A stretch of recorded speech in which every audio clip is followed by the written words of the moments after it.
here we are again. Welcome to the second of our videos for Sunday School for Lent 2021. I don't know whether you remember the first one about Ash Wednesday and some different types of crosses, including how a cross can be made from the letter I, for me, and then crossed out. But Jesus wasn't selfish, and he can help us not to be selfish too. Today we're going to have a look at another cross. I don't know whether you've ever seen this one before. I'm just going to find a picture of it for you.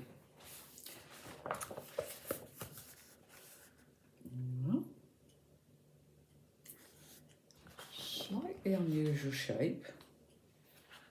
That's a blank cross.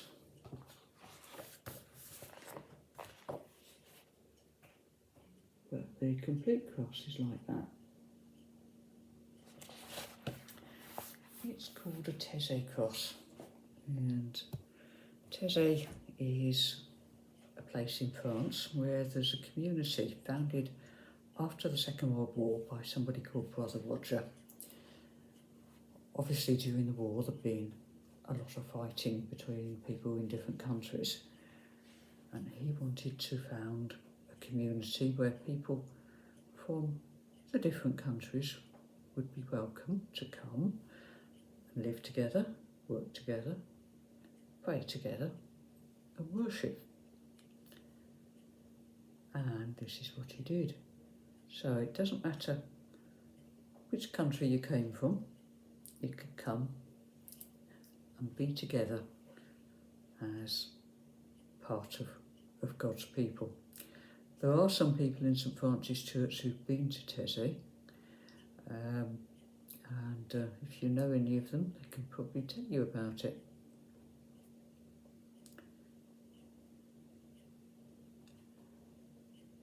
So today we're going to be thinking about God's welcome. Jesus told a story to help us think about it. At the time, he was having a meal in somebody's house, and somebody just mentioned the feast at the kingdom of God. And Jesus told this story to help them think about what that feast would be like.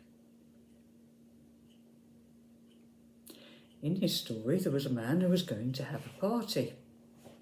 It was going to be a big party, and he was inviting lots of people. But the day of the party came, and people started to getting in touch and making excuses.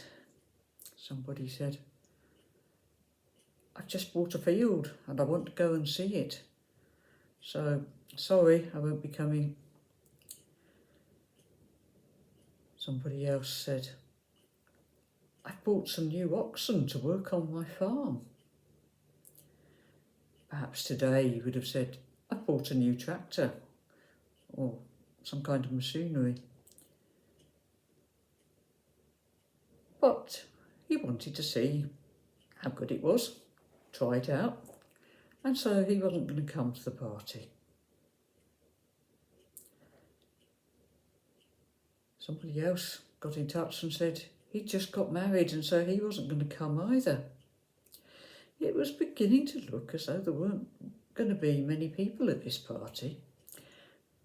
And that wasn't what the host wanted at all. He wanted to have a house full of people enjoying themselves. So he said to his servant, "Well, these people don't want to come, but I'm sure you can find some people to come. Go outside, see who's out there. Tell them they're welcome to come in. Doesn't matter who they are. They can be old or young. It doesn't matter if they're poor, if they're blind, if they can't walk. None of that sort of thing matters. Just matters that they come and they'll be welcome. And so the servant went outside into the street outside and found some people there, all sorts of different people. And he said to them, "Come into the party, you're welcome." And they came. And then the servant went back to his master and said, "Well, I've done what you told me. I've invited the people who were outside to come in, and they've come in, but we've still got some more room." So the master said, "We'll go out again, not just into this street, but all the streets that cross it. See who else you can find. The original guests may not have wanted to come, but there's still a party, and all the people out there are welcome to come in."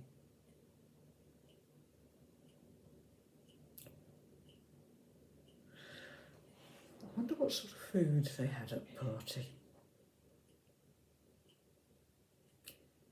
If you were having a party, what sort of food would you do? If you were going to have lots of different people from different countries, what would be on the menu? Can you think?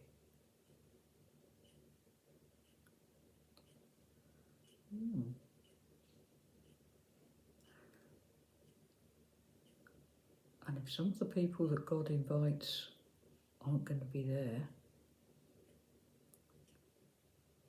I wonder who's going to be there. We know God doesn't mind what we like.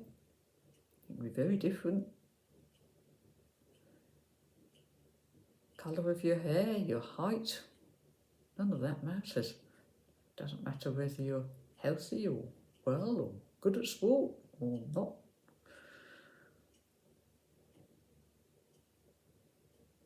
God invites you. And when we get there, we'll find out who decided to come.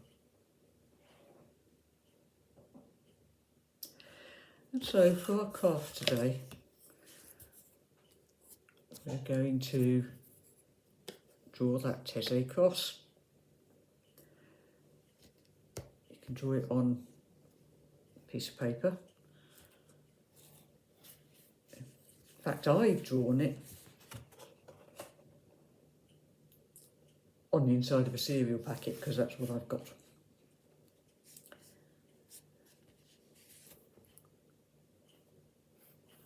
As we said, it's a slightly funny, unusual shaped cross. Some people say it looks a bit like a bird flying. You know, this would be its face and these are its wings.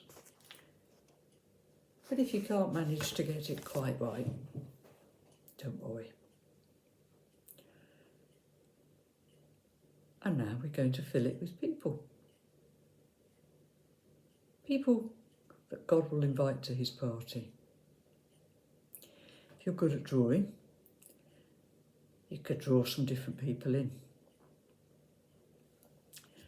But as you may know, I'm not very good at drawing. So what I've done is I found an old newspaper and I looked through to find some of the pictures of people in there, and I've cut them out.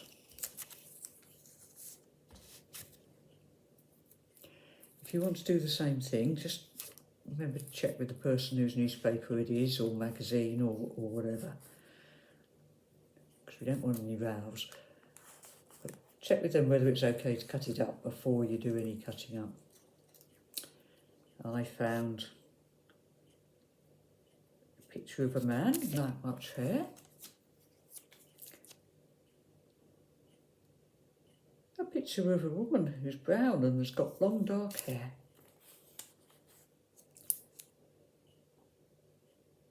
picture of a man with glasses,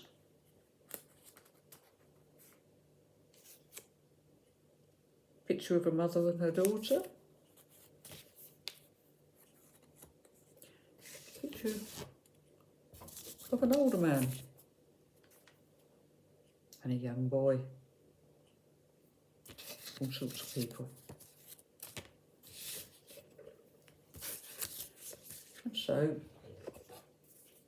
I'm going to Pritt stick. And we can stick them on.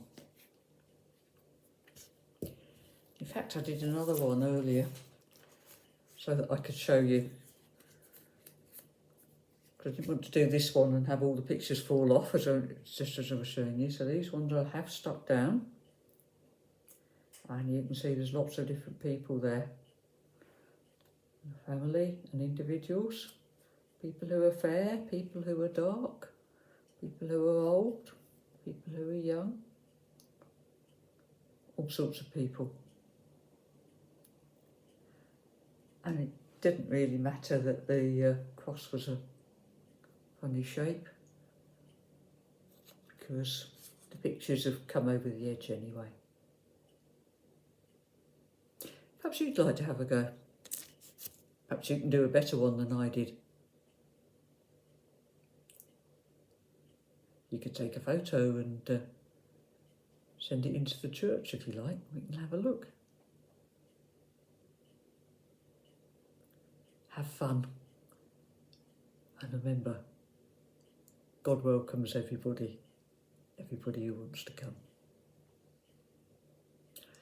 Bye for now.